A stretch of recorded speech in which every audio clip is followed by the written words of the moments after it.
Raha teeb pigem õnnelikuks kui õnnetuks, tõestas hiljutine ameeriklaste uurimus. Eestis on äsja ilmunud niisugune huvitav edetabel, see on traditsiooniline rikaste edetabel ja dividendimiljonäride edetabel.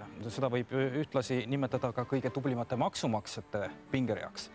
Ja seepärast on meil hea meel täna siin stuudios tervitada üht neist vähestest, kelle aastatulu ka eurodes ületas miljoni ning kes tegeleb salapärase, kuigi meile kõigile igapäevaselt justkui nähtava ja ilmselge äriga, klassikalise kulla ja osalt ka valuutavahetusega. Tere õhtust, aktsiaselts Tabit omanik Alar Tamming. Tere õhtust. Kui ma otseselt ütlen, siis ma näen, et arvestades nii-öelda võlgu, mis on Euroopas võetud, samamoodi mis on Ameerikas võetud, siis praegusel hetkel on siin tekkinud nimetatud krediidimull ja asi hakkab alles tegelikult halvaks minema. Nii et me võime siin Eestis olla kui tahes head õpipoisid, võime olla väga eeskujulikud oma rahasüsteemiga ja Cicerot silmas pidada ja ometi, kui jama ikkagi Euroopas lahti läheb, siis me ei pääse sellest kriisist. Jaa, tähendab see Eesti rahasüsteem, kui ta loodi Siim Kallase poolt, siis minu arust loodi ta väga õigetel alustel. Tähendab Eesti raha oli 100% tagatud, tagatud oli sularaha ja pankade hoiused keskpangas ja oli isegi kaalumisel, ma mäletan tollel ajal kullaga tagamine, aga teatavasti IMF keelas ära riikidel kullaga tagamise valuutadele ja seetõttu siis seoti raha Saksa margaga ja minu süsteem väga hästi toimis. Siis nüüdne olukord on see, et on käibel nii-öelda euro ja euro ei ole mitte millegiga tagatud. Ja minu selline nii-öelda kogemus, kui ma olen lugenud ajalugu, näitab seda, et kui raha mitte millegiga tagatud ei ole, siis on alati nimetatatud, kas pankuritel või valitseval klassil soov seda juurde trükkida ja teha nii-öelda õhust juurde. Ja seda on siis, nimetame nii, et 2000 aastat on nagu tehtud.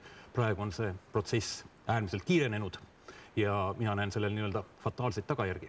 Ja siin ei aita ka suur tubli Saksamaa, kui ta üritab olla nagu kuri klassijuhataja Euroopas ja korrale kutsuda neid, kes raha lugeda ei taha. Tundub, et Saksamaal on seda tervet mõistust kõige rohkem. Aga kuidas saab aidata, et kui on need nõnda nimetatud abipaketid, siis minul on alati küsimus, et kas kellelgi on neid rahasid olemas. Neid rahasid ei ole ju tegelikult olemas, need luuakse sellel hetkel õhust.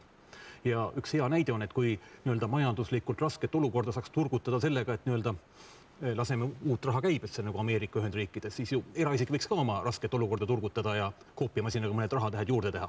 Et see ei ole tegelikult lahendus. See kõik, mis nii-öelda juurde trükitakse ja ringlusse paisatakse, tuleb hiljem millegiga kinni maksta. Nii et kuidas te siis ennustate, mis euroga juhtuma hakkab? Kaua euro kestab? Teie arvamusel? Ma olen sellest ühest artiklist kirjutanud, mina näen praegusel kriisil 5 etappi. Ja kui ma nüüd tohin, siis ma räägis muidugi ära. Esimene etapp oli finantskriis, mis hakkas siin mõned aastad tagasi, kuna nii-öelda piltlikult rahad said pankadest otsa. Tegelikult tähendas see seda, et pangad tegid valesid otsuseid ja ei tahtnud oma kahjumeid vastu võtta. Finantsmaailmast läks kriis edasi majanduse valdkonda ja nii-öelda firmadesse. See on nii-öelda teine etapp, mis on ka praegusel hetkel käimas ja ka kolmas etapp on praegusel hetkel käimas, mis tähendab seda, et riigi sekkumine ja üritamine olukorda parandada. See tähendab seda, et finantskriis lahendati sellega, et pangad päästeti ära, mis on minu arust turumajandusega vastuolus, oleks pangad pankrotti läinud, oleks varsti hakanud nii-öelda tervenemine. Nii-öelda pangad päästeti ära, asuti järjekordselt ka majandust päästma. Ameerikas ju toetati autofirmasid ja teisi. Nii-öelda praegu käimas nii-öelda kolmas etapp, riigi sekkumine, mis tähendab näiliselt heaolu tõusu ja näilist nii-öelda väljumist kriisist. Sellest ka möödunud aasta aktsiaturgude tõus ja eufoorilised lausungid ajakirjanduses. See on nii-öelda kolmas etapp. Kolmandale etapile järgneb 4. etapp, mis tähendab seda, et kuna raha on süsteemi juurde paisatud hästi suurel hulgal, tähendab ta seda, et tekib inflatsioon. Juba praegusel hetkel on nii-öelda inflatsioonist palju kirjutatud. Ja inflatsiooni kohta ütlen kohe juurde, et inflatsioon ei ole kaupade hinna tõus, vaid tegelikult raha väärtuse langus. Ja 5. etapp, mis on nagu kaugemal, mida eriti keegi ei taha kirjutada, vähemalt Eestis, Ameerikas selle kohta kirjutatakse, et kui inflatsioon ületab mingisuguse piiri, siis on oodatud hüperinflatsiooni. Ja hüperinflatsiooni, siis ma näen ainult ühte võimalust praegustest võlgadest välja saamiseks. Siis see on ikkagi, ütleme 3 võimalust on. Võlad ära maksta, teiseks riik lasta pankrotti ja kolmandaks võlgadest lahti saada läbi raha väärtuse langetamise, nagu Saksamaa 20. aastatel. See on hämmastav, te räägite seda nii lustlikult. No, telesaade on, et ma ikka tahan ju positiivselt rääkida, et kui ma siin niimoodi nutame kõik, et see ju ka ei aita mitte midagi. Et minu arust on oluline teadvustada seda. Ma näen, et seda ei julgeta nagu rääkida ega teadvustada. Toome sellise näite, et vaatame nagu majandusanalüütikuid. Siis praegust majanduskriisi nendest praktiliselt ükski ette ei ennustanud. ja nende artikleid on endiselt ajalehed täis.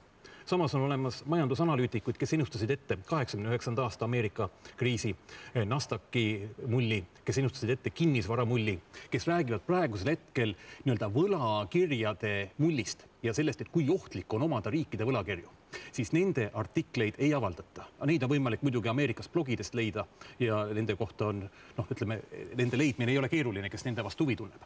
Aga mainstream ajakirjandus sellest jah ei räägi.